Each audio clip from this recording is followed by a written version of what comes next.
représente que la corruption. Vous, capitalistes, vous n'avez cessé de pousser la classe ouvrière à la misère. Et vous, communistes, vous avez cessé d'exploiter cette misère voulue par les capitalistes.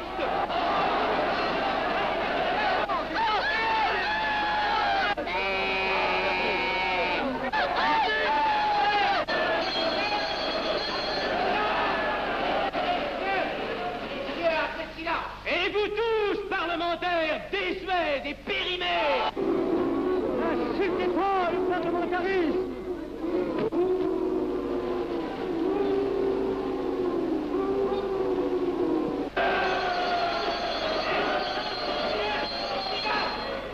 Messieurs, je vais lever la séance. Continuez, monsieur Jackson. Messieurs, je n'ai plus rien à dire. J'ai eu conscience de vous dire quelques vérités, peut-être désagréables, mais utiles. Non, ce ne sont pas quelques interruptions qui m'arrêteront. La communauté française ne se bâtira pas sur le conflit de la vieille bourgeoisie égoïste et du peuple affamé. C'est pourquoi je ne voterai pas ce projet qui donne satisfaction au capitalisme international et serait le bon prétexte pour les communistes à accentuer nos divisions. Je ne le voterai pas. Je serai sans doute le seul à ne pas le voter, car il semble que par une étrange aberration, la Chambre tout entière soit prête comme toujours à trahir l'intérêt français au bénéfice de certains intérêts internationaux très particuliers.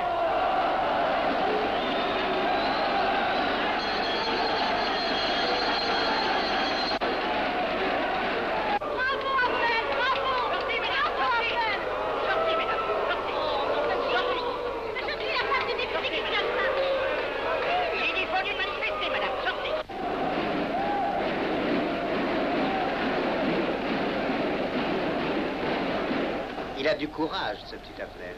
Ces petits nationaux trop puritains nous font perdre notre temps. Il faudrait l'éduquer un peu. De quelle loge est-il? Il n'est pas de chez nous, mon frère Dubois. Tout s'explique. Voilà un garçon intelligent qui a besoin d'une méthode et de conseils. Présentez-le donc. Il est sensible, il faudra procéder avec précaution. Envoyez-lui la rivière, il saura le persuader. J'y vais.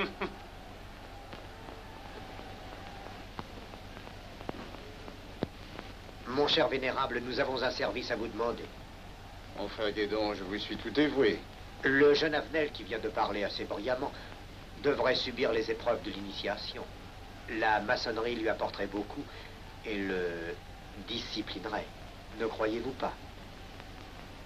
J'y pensais déjà. Nous allons nous en occuper activement. Alors, je suis brisé.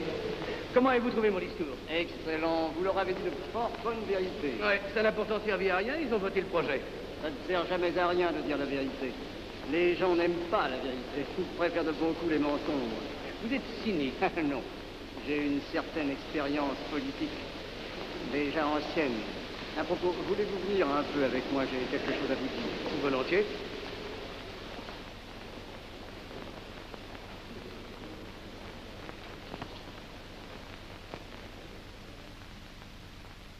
Oui, voyons, je voulais vous dire, si nous reprenions notre conversation sur la franc-maçonnerie, vous m'aviez dit l'autre jour que vous étiez curieux de connaître cette association.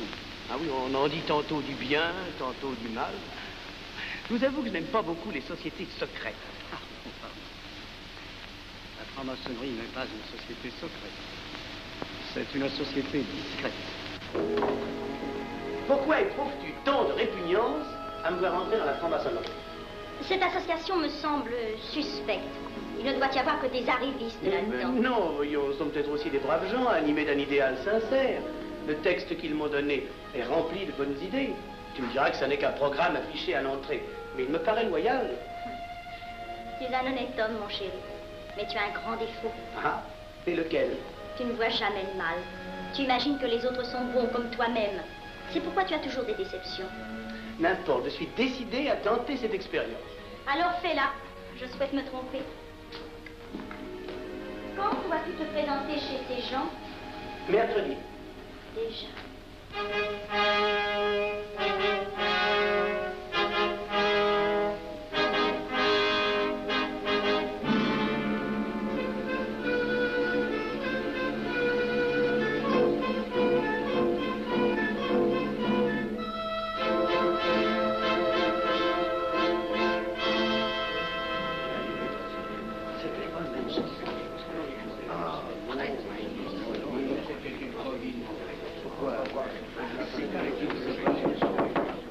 Mes frères, les travaux reprennent force et vigueur. La tenue du comité a voté l'interrogatoire du profane Avenel. Nous allons lire les rapports confidentiels de nos enquêteurs. Pierre Avenel, né en 1902 à Laval, a fait sa première communion. Oh, mon frère, Valérie, je vous en prie. Mais déclare ne pas pratiquer régulièrement. A même cessé de fréquenter l'église. Très bien. Mais s'avoue spiritualiste.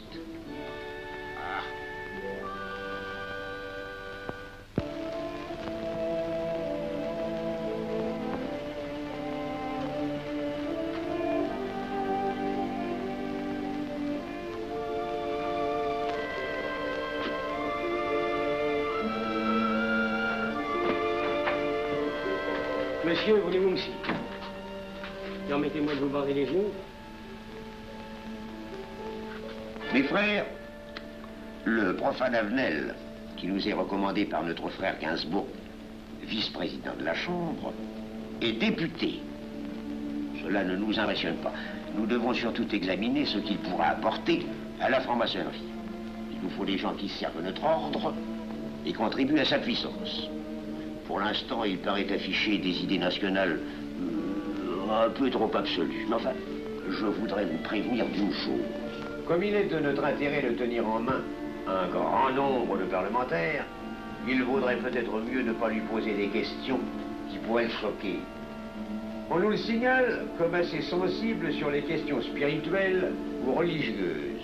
Quand il aura travaillé quelque temps parmi nous, il aura évolué.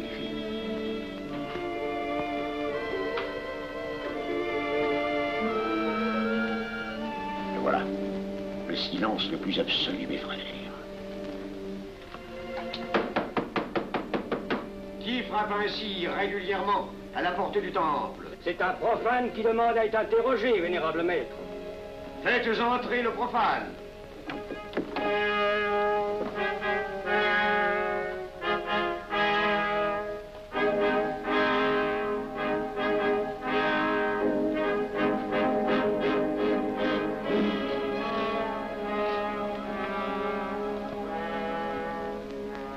Monsieur, vous avez déclaré vouloir faire partie de la franc-maçonnerie. Mais nous désirons savoir qui vous êtes. Nous allons donc vous interroger sur vos sentiments, vos croyances, vos idées politiques. Répondez-nous sans vous troubler, mais en nous disant la plus stricte vérité. Consentez-vous à cet interrogatoire? J'y consens. Monsieur, croyez-vous en Dieu? Et pourquoi? Vous semblez être déçu par ce premier contact avec la maçonnerie. Mais l'interrogatoire est assez pénible. J'ai dû paraître ridicule. Vous vous trompez. D'autres qui sont passés avant vous ont moins bien répondu. Vous avez été reçu avec une majorité convenable, 16 voix contre 10. Comment, j'ai eu 10 voix contre moi? Non, non. 2 seulement. 2. Mais les voix d'opposition comptent pour 5. Ah, un opposant de plus, et vous étiez blackpoolé. La maçonnerie est difficile sur le choix de ses candidats. Pas assez, mon cher, pas assez. Je dois même vous avertir que lorsque vous serez en loge, vous serez déçu. Le milieu maçonnique est épouvantablement médiocre. Vous verrez que vous nous apporterez plus que vous ne recevrez. Mais ces rites dont vous m'avez parlé, ces initiations mystérieuses... De bêtises. Il y en a qui y attachent un certain sens symbolique. La plupart des maçons ritent eux-mêmes de ces vieilles pratiques désuètes. Seulement, le jour de votre initiation, tenez-vous bien, les épreuves de la cérémonie ne sont pas commodes.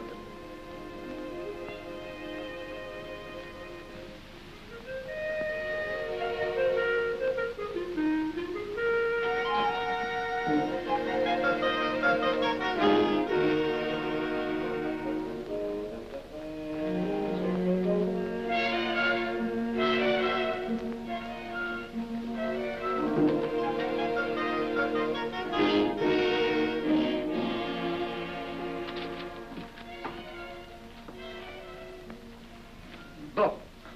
Attendez à la buvette, là. On viendra vous chercher. Alors, mais c'est entendu, mon cher, je m'occupe de ton affaire. Tu peux compter sur moi. C'est très Mais c'est important. entendu, excuse-moi, la tenue va commencer, je suis un peu en retard. Bien, bien.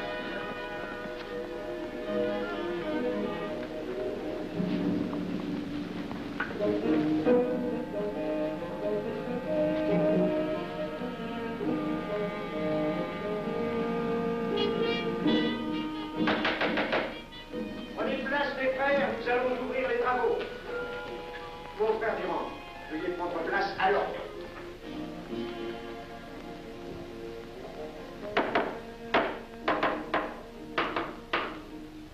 Frère premier surveillant, êtes-vous franc-maçon?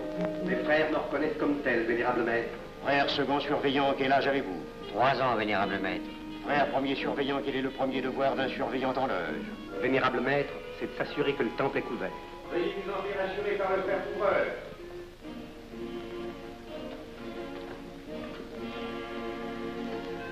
Le temple est couvert, vénérable maître. Frère second surveillant, quel est le second devoir des surveillants en loge? Vénérable maître, c'est de s'assurer que tous les frères présents sont membres réguliers de la loge ou visiteurs connus. Debout, et alors, mes frères. Frère premier et second surveillant, assurez-vous que tous les frères rangés devant vos colonnes sont membres réguliers de la loge ou visiteurs connus.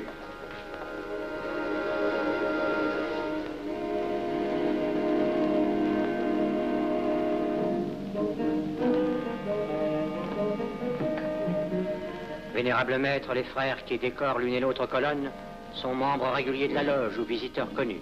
Il en est de même à l'Orient.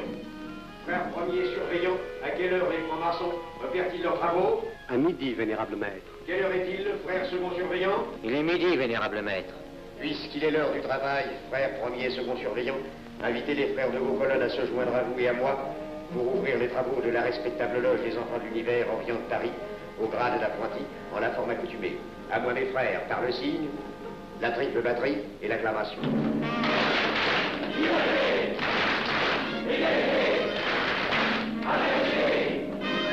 Prenez place, mes frères, les travaux sont ouverts.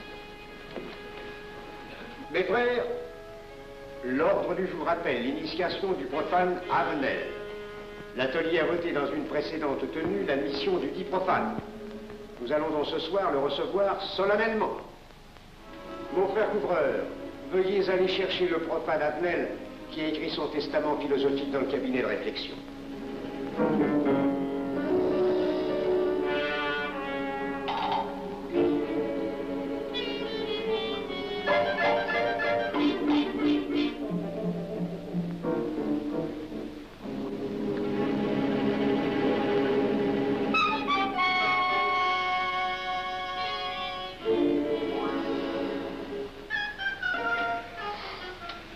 Rigolo leur truc.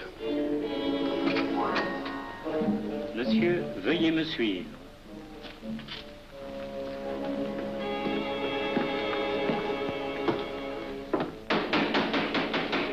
Qui frappe ainsi régulièrement à la porte du temple? Vénérable maître, c'est un profane qui demande à être reçu maçon s'il en est jugé digne. Frères, armez-vous de vos glaives. Faites entrer le profane.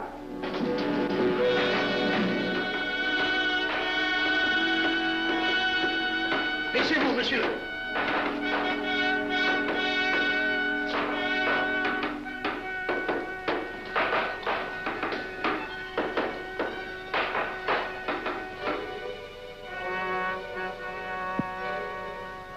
Monsieur, cette épée que vous sentez sur votre poitrine est toujours levée pour punir le parjure.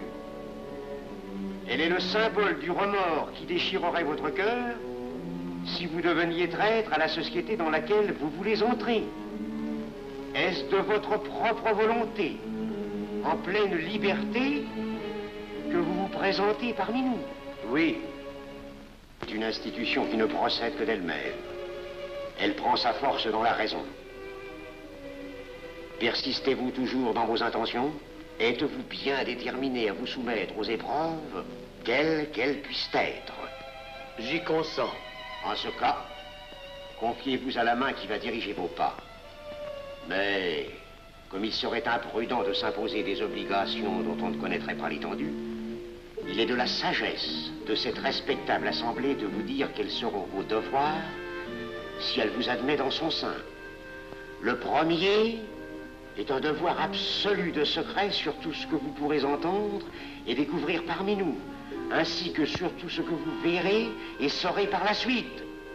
Je dois exiger de vous un serment prêté sur la coupe des libations. Consentez-vous à le prêter? Oui. Frère expert, faites approcher le profane.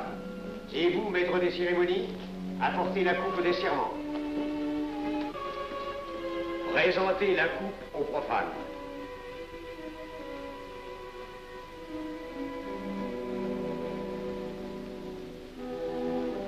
Prononcez avec moi le serment. Je m'engage sur l'honneur, au silence le plus absolu, sur tous les genres d'épreuves qu'on pourra me faire subir. Je m'y engage. Vous devez connaître toute l'importance d'un serment. Si jamais vous manquiez à une parole aussi solennellement donnée, buvez. Buvez! Buvez! Que ce breuvage amer soit pour vous le symbole de l'amertume et du remords que laisserait dans votre cœur le parjure qui aurait souillé vos lèvres. Frère expert, emparez-vous du profane et faites-lui faire son premier voyage.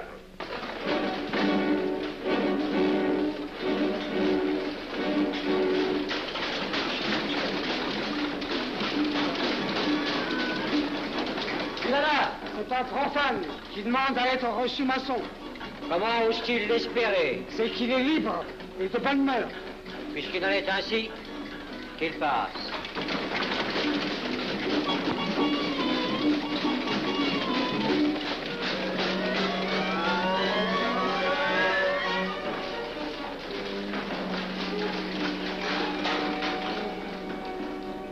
Monsieur, le voyage symbolique que vous venez de faire est l'emblème de la vie humaine.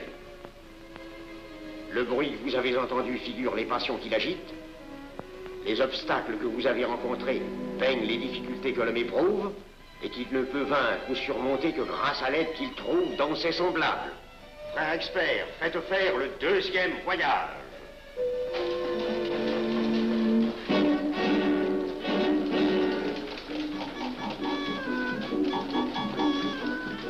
Qui va là? C'est un profane qui demande à être reçu maçon. Comment ose-t-il l'espérer? C'est qu'il est libre et de bonne mœurs.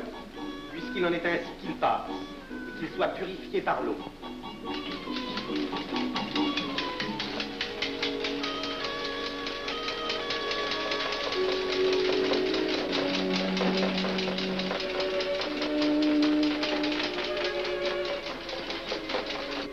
Monsieur, nous avons procédé à l'épreuve de l'eau qui représente l'épuration de votre esprit naissant à la vie maçonnique. Votre cœur doit être limpide comme l'eau pure. Frère expert, faites faire le troisième voyage.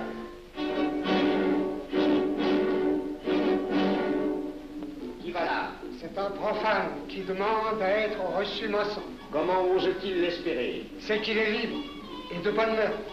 Puisqu'il en est ainsi, qu'il passe par les flammes.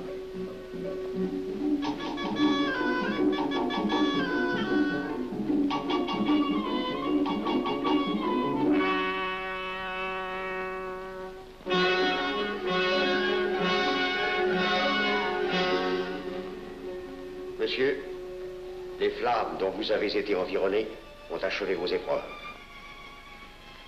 L'ordre maçonnique dans lequel vous demandez à être admis pourra peut-être un jour exiger que vous versiez jusqu'à la dernière goutte de votre sang pour sa défense et celle de vos frères. Je vais maintenant vous faire prêter serment à la franc-maçonnerie. Frère expert, amenez le profane à l'autel. Mes frères, debout, à l'ordre et glaive aux mains.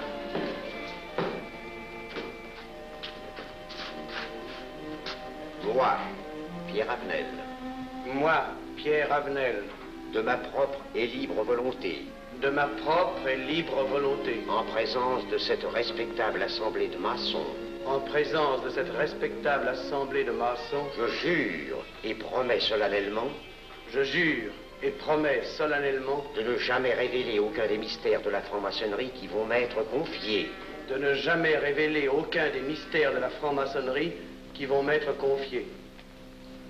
Quelle idée saugrenue ton mari a-t-il de se faire recevoir franc-maçon? Je lui ai déconseillé tant que j'ai pu, mais tu sais comme il est entêté. Il va se trouver dans un milieu d'arrivistes si médiocre. On l'a pourtant bien prévenu. Pourvu qu'il ne lui arrive rien. Il y a tant d'histoires qui courent sur le compte de ces sociétés secrètes. Ne t'inquiète pas, Pierre. Il saura se tirer d'un mauvais pas. Prudent. Pas assez. Monsieur, le serment que vous venez de prêter ne vous donne-t-il aucune inquiétude? Consentez-vous à le renouveler lorsque vous aurez reçu la lumière? Je le renouvellerai. Mes frères, nous allons donner la lumière aux profanes. Frère couvreur, préparez-vous à accomplir votre office. Que la lumière lui soit donnée à mon 3e coup de maillet.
Néophyte, ces glaives que vous voyez tourner vers vous vous annoncent que tous les maçons voleront à votre secours si vous respectez et si vous observez nos lois. Mais ils vous annoncent aussi que si vous trahissez votre serment, vous n'échapperez pas à la vengeance de tous les frères répandus sur la surface du globe et qui ont juré de punir le parjure.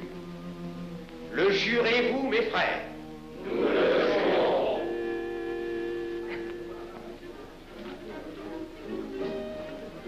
Mes frères, à la santé de notre nouveau frère. À votre santé.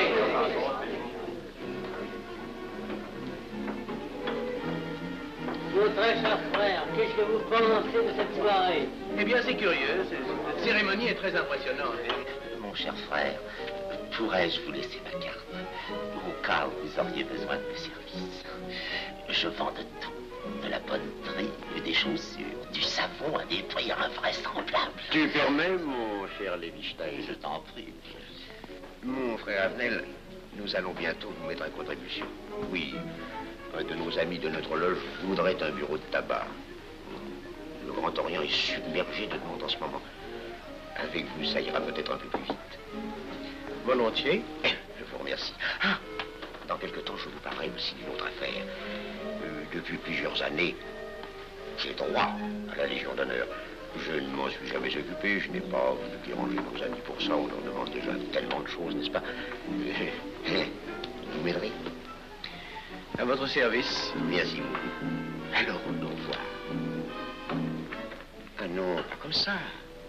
Voyez-vous, des petits coups secs avec le pouce, là, comme ça. Pam, pam, pam. Essayez. Pam, pam, pam. Et ben voilà. Avec ce signal-là, on ouvre toutes les portes.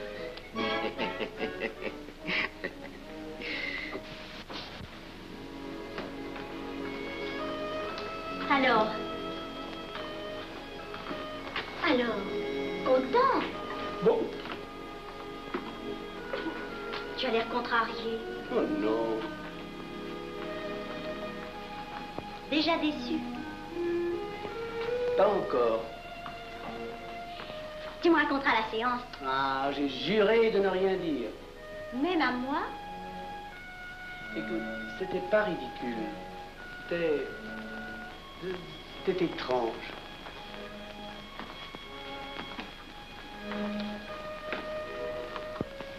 Mon chéri. Oh, mon chéri, c'est idiot, mais j'ai peur pour toi. Qu'est-ce que tu veux qu'il m'arrive? Oh, mon grand.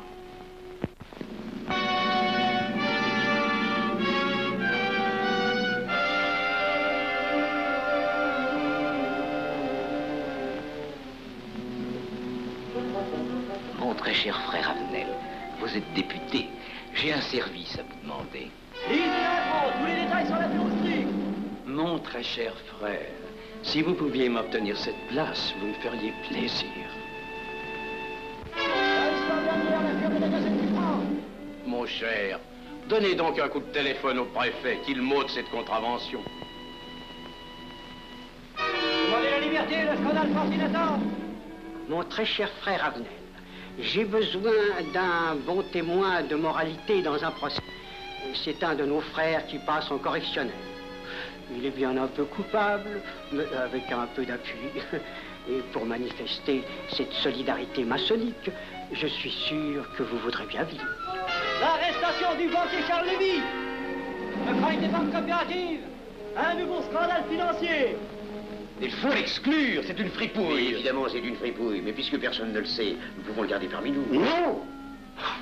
Mais je comprends très bien vos réactions, mon cher Avenel. Mais tenez, je vais vous citer un exemple. J'ai vécu pendant 20 ans en maçonnerie avec un frère que je considérais comme un escroc. Ben, je n'ai rien dit, parce que c'était un excellent maçon. Nous ne sommes pas du même avis.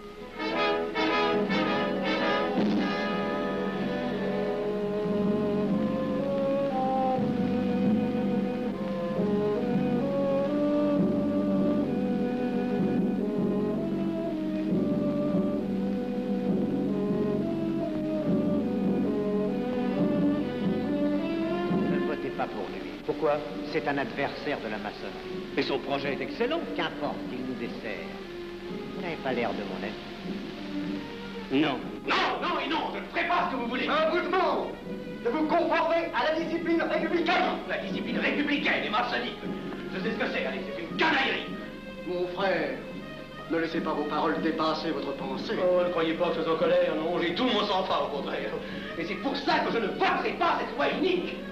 Vous détruisez ce pays en l'empoisonnant doucement. Ah, mais vous ne parlez pas sérieusement. Mais vous ne comprenez donc rien.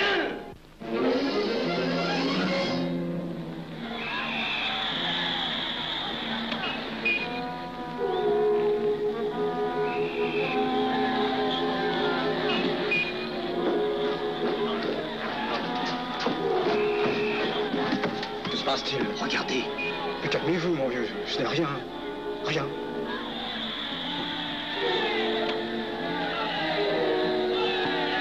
Que croyez-vous qu'on doit faire? Rien. Surtout rien. Pas de pareil cas, il faut attendre. Et croyez-moi, il n'y aura pas d'incident. Tous ces gens vont rentrer se coucher. Ils sont fatigués d'avoir crié.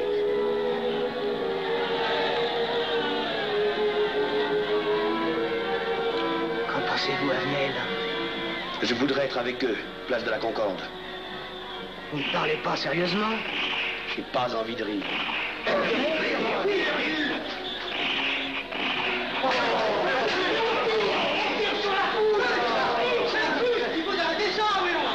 Ils sont tous. Il faut arrêter ça.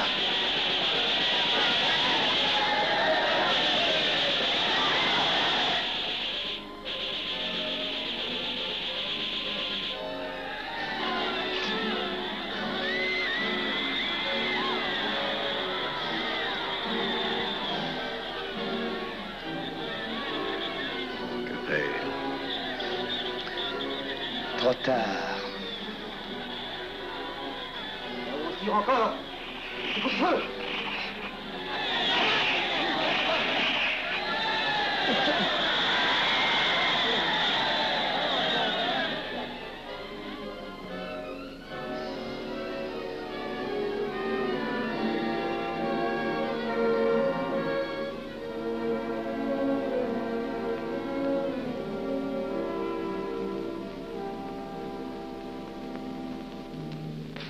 Messieurs, nous avons établi définitivement la liste des membres de la commission d'enquête. Tout le monde est bien d'accord pour la soumettre au vote de la Chambre. Pas d'objection? Le projet est accepté à l'unanimité. La séance est levée.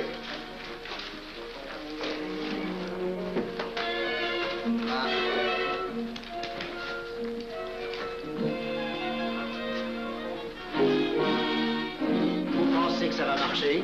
Je ne prévois pas d'opposition. Si cela est ainsi, nous risquons de nous en tirer. Je le crois sincèrement. Nos frères députés nous attendent dans un salon voisin. Ils sont impatients de vous entendre. Bah, allons-y. Arnel. À propos, cher ami, je vous ai mis d'office dans la commission d'enquête. Moi, pourquoi? C'est indispensable. J'ai besoin de vous. Venez avec nous. Vos amis nous attendent.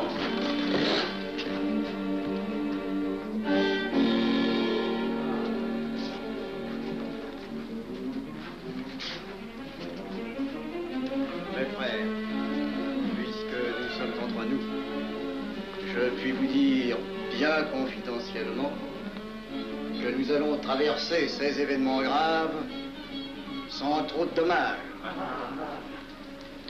La commission vient d'accepter tout à l'heure les listes que nous avons proposées pour la commission d'enquête.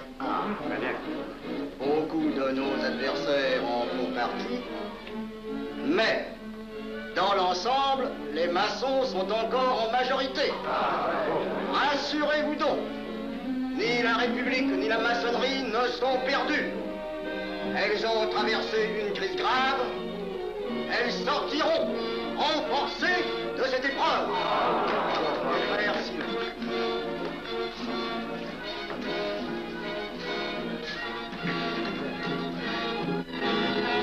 Demandez l'anti-Marfond, le scandale de la commission d'enquête.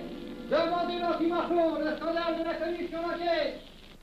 Vous me demanderez successivement le Quai d'Orsay, la Banque de France, l'état-major, le secrétaire général du Parti radical socialiste, le temps et les usines d'aviation Guerlain.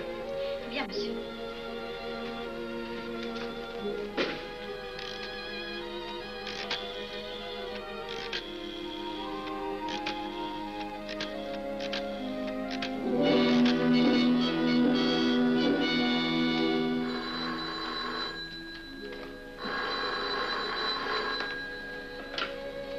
Allô, le chef de cabinet du ministre. Allô? Mais oui, passez-le-moi. Lui-même, à vos ordres, mon très cher ami. Je ne peux rien vous dire par téléphone. Il pleut. Vous me comprenez? À merveille. Alertez tous nos amis à l'étranger qu'en aucun cas on ne parle de nous. Silence. Compris. Allô, ici Général Maisonnat. À vos ordres, mon cher Larivière. Je compte sur vous, mon cher général, pour que l'armée ne varie pas politiquement. Elle doit rester divisée, avant tout. Ne craignez rien, j'ai déjà procédé à des changements importants. Tous les officiers suspects d'être contre nous ont été éloignés de Paris et séparés les uns des autres. Mes frères, il est indispensable de franchir cette mauvaise passe. Il ne faut pas trop de mouvement de course. N'est-ce pas, mon frère sous-gouverneur? Nous maintiendrons la monnaie. La presse de droite doit essayer d'attaquer la presse de gauche. Pendant quelque temps. Pour donner le change. C'est entendu.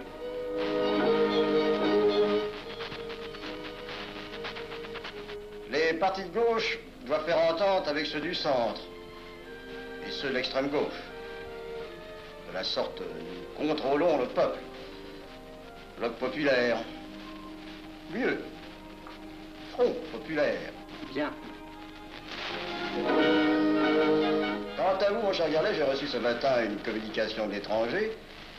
On nous demande d'envoyer immédiatement du matériel d'aviation en Espagne, moyennant quoi nous aurons tous les appuis politiques nécessaires.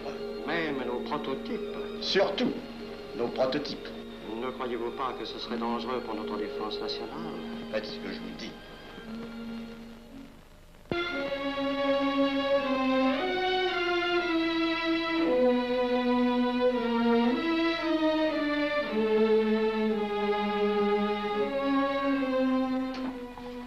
Monsieur Avenel, Faites entrer.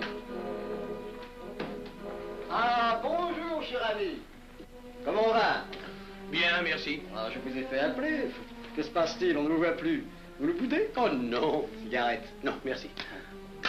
Dites-moi, pourquoi avez-vous refusé de faire partie de la commission d'enquête? Oh, j'ai beaucoup de travail en ce moment et je fais déjà partie d'autres commissions. Avenel, répondez-moi franchement. Ce n'est pas parce que nous avons eu l'autre jour une petite discussion bien fraternelle? Eh bien, justement, si. Je voudrais vous parler de la franc-maçonnerie. Ah, mais bien, voyons, mais bien entendu. Asseyez-vous. Ah. Alors? Ah. Je vous écoute. Eh bien, voilà, vous avez été mon présentateur, je vous dois une explication. Je suis décidé à déposer ma démission. Vous avez l'air d'avoir été déçu par la maçonnerie. Oh, pire, choqué. Pourquoi?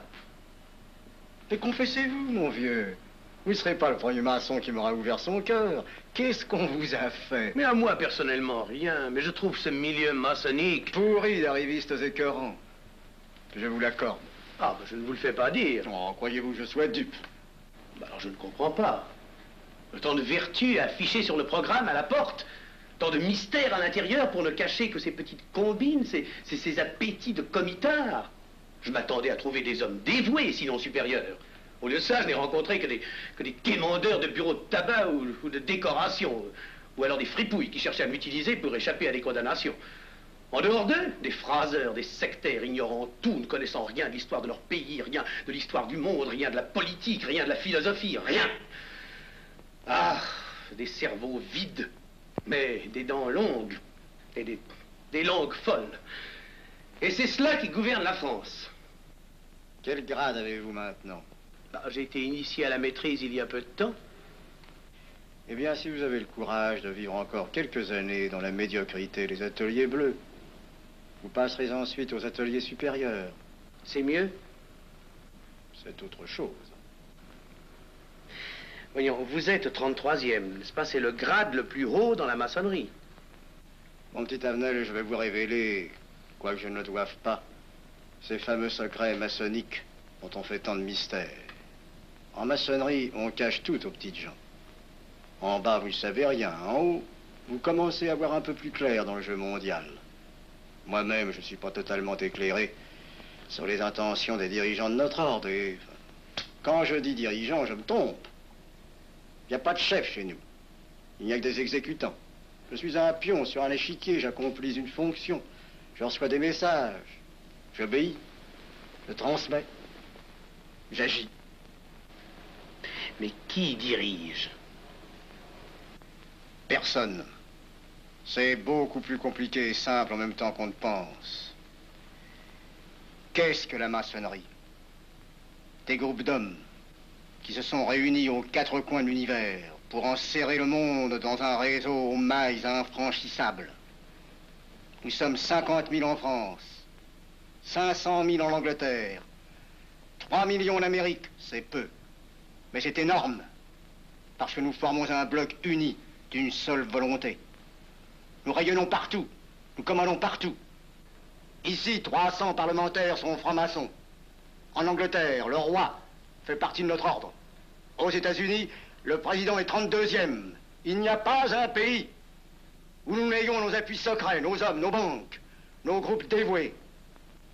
Et ceci n'est rien. Je ne vous montre là de la maçonnerie que la puissance physique. Il y a peut-être autre chose. Mais quoi? Une doctrine supérieure. Une antique expérience des forces du monde qui nous permet de pousser les peuples tantôt vers la vie, tantôt vers la mort, quand il le faut. La mort? Mais je croyais la maçonnerie attachée à la paix. À une certaine paix. Notre paix. Sinon,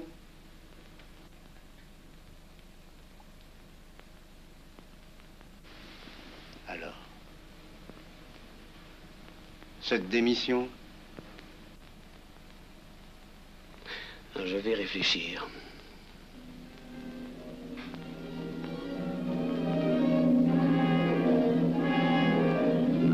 Alors, il n'y a qu'une solution, la guerre. Pour réussir à déclencher la guerre, la maçonnerie a besoin de tous ces hommes. Sur combien de voix pouvons-nous compter à la Chambre? Nos frères parlementaires sont à peu près tous sûrs. Sauf un, que j'oserais nommer, car il fait partie de notre loge. Qui donc? Avenel. Il tient des propos contre le Grand Orient qu'il accuse de vouloir déclarer la guerre à l'Europe. Je n'ai jamais eu confiance en ce type-là. C'est une faute de l'avoir laissé entrer ici. Nous pouvons encore le ramener à de meilleurs sentiments. Je doute que vous réussissiez. Qui sait? Nous avons peut-être les moyens pour ça.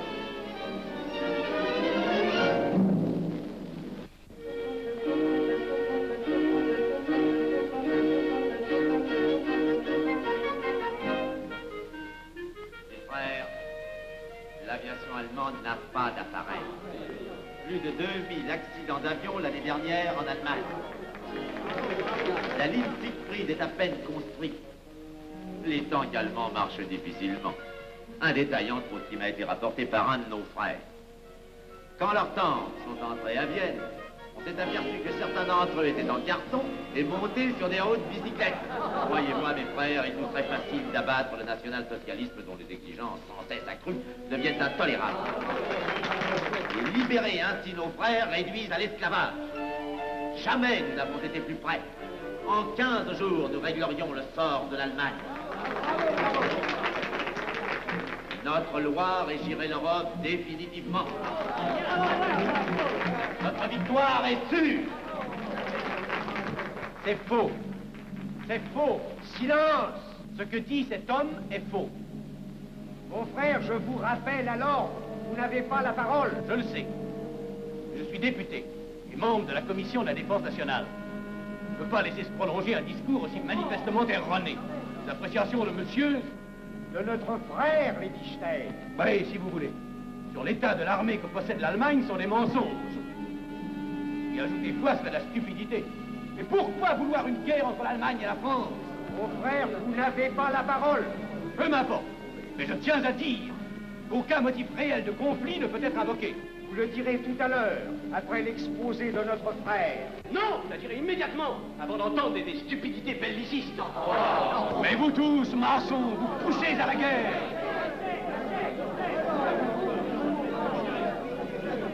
Pour que ce pays soit gouverné par vos lois, par les Juifs, et la maçonnerie surtout. Le peuple français ne se battra pas pour défendre une idéologie fumeuse, un régime ignoble, une république pourrie. Mon frère Avenel, je vous prie de couvrir le temple.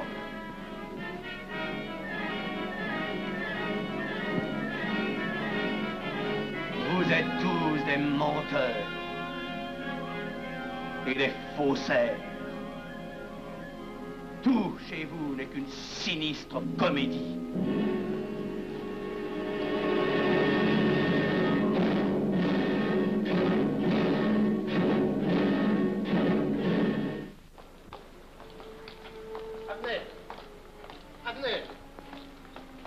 Avenel, excusez-moi, comme vous, j'habite Neuilly, c'est pourquoi je me permets de vous rejoindre. Mais vous avez fort bien fait, mon frère. J'étais près de vous à la tenue. Je voulais vous féliciter. Oh, merci. Vous avez très bien fait de leur crier des vérités. Ce sont des fous. Malheureusement, il est impossible de leur faire entendre raison. Les événements sont pourtant indiscutables. Oui, oui.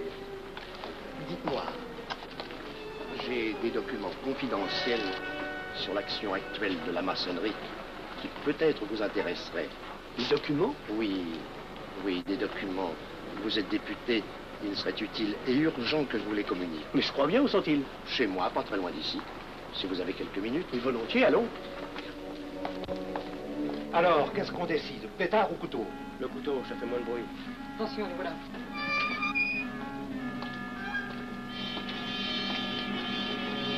Un instant, je vais voir si quelqu'un...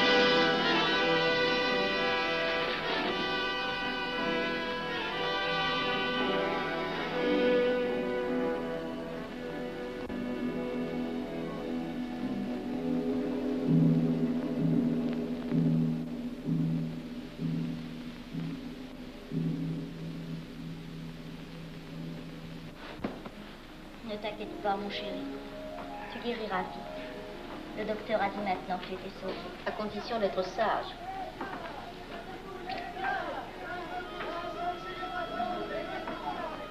Qu'est-ce qu'on entend? C'est la mobilisation générale, mon chéri. Quoi, la mobilisation? Ne t'agite pas, je t'en supplie. Je n'aurais pas dû te le dire, mon Dieu.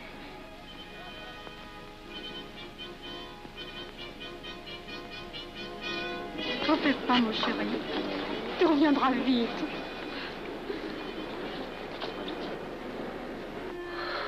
Les brutes. Ils sont arrivés. Ils ont réussi à déclencher leur guerre.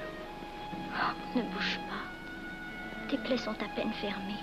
Si j'étais pas tombé sous les coups de ces criminels, j'aurais peut-être pu arrêter ça. Mais non, tu n'aurais rien pu empêcher, mon chéri. Ces hommes sont plus forts que toi. Ils ne t'auraient pas manqué.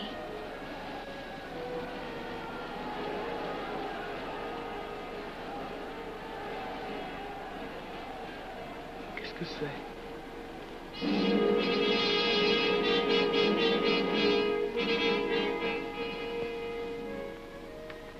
Les malheureux.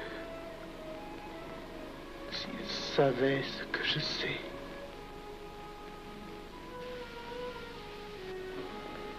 Mes frères, nous pouvons affirmer en toute sérénité que la franc-maçonnerie universelle a présentement atteint son but. Cette guerre qui est la nôtre est déclarée. Elle doit aboutir au triomphe de notre ordre. Il importe que le monde soit définitivement gouverné selon nos méthodes et par nos idées. Debout et alors. Frère premier surveillant, à quelle heure ferme-t-on les travaux? À minuit, vénérable maître. Quelle heure est-il, frère second surveillant? Minuit, vénérable maître. Puisqu'il est minuit et que nous avons accompli notre œuvre, je déclare les travaux clos à mon coup de maillet. Retirons-nous en paix, mes frères, sous la loi du silence.